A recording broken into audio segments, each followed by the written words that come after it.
دنیا کے معزز دوستوں، میں ہوں سیدہ شہزادی اور آپ تمام دیکھنے اور سننے والوں کو السلام علیکم۔ ناظرین گرامی، یہ ایک حقیقت ہے کہ علم رذیل کی رذالت بڑھا دیتا ہے۔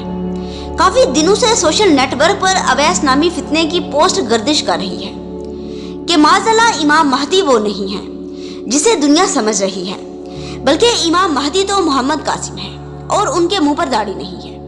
ناظرین گرامی، اہل سنت کی معتبر کتاب جو اس وقت آپ کی سکرین پر چل رہی ہے، البدایہ والنہایہ، دیکھیے اس میں جناب رسول خدا نے کیا فرمایا ہے کہ اگر قیامت میں ایک دن بھی باقی رہ جائے تو اللہ ایسے شخص کو بھیجے گا جو دنیا کو عدل سے بھر دے گا جیسے کہ وہ ظلم سے بری ہوگی۔ پھر فرمایا کہ یہ دین اس وقت تک قائم رہے گا جب تک تم پر 12واں خلیفہ نہ آ جائے، اور فرمایا کہ جو 12واں خلیفہ ہے وہ شخص میری اہل بیت سے ہے، یعنی کہ امام مہدی نبی پاک کی اہل بیت سے ہیں۔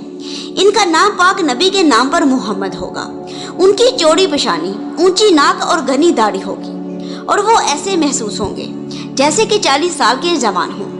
وہ 7 یا 9 سال تک زمین پر حکومت کریں گے۔ ناظرین گرامی، یہ اہل سنت کی معتبر کتاب ہے اور اہل سنت اس بات کو تسلیم کرتے ہیں کہ امام مہدی نسل رسول سے ہیں اور وہ آخری زمانے میں خروج کریں گے اور زمین کو عدل کی دولت سے مالا مال کریں گے۔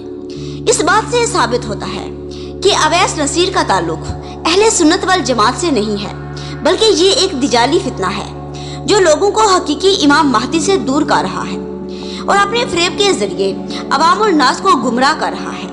اس لیے آپ لوگ محتاط رہیں اور اس کی باتوں میں نہ آئیں، کیونکہ جناب رسول خدا کی بات معتبر ہے، اویس نصیر کی نہیں۔ اللہم صلی علی محمد و آل محمد۔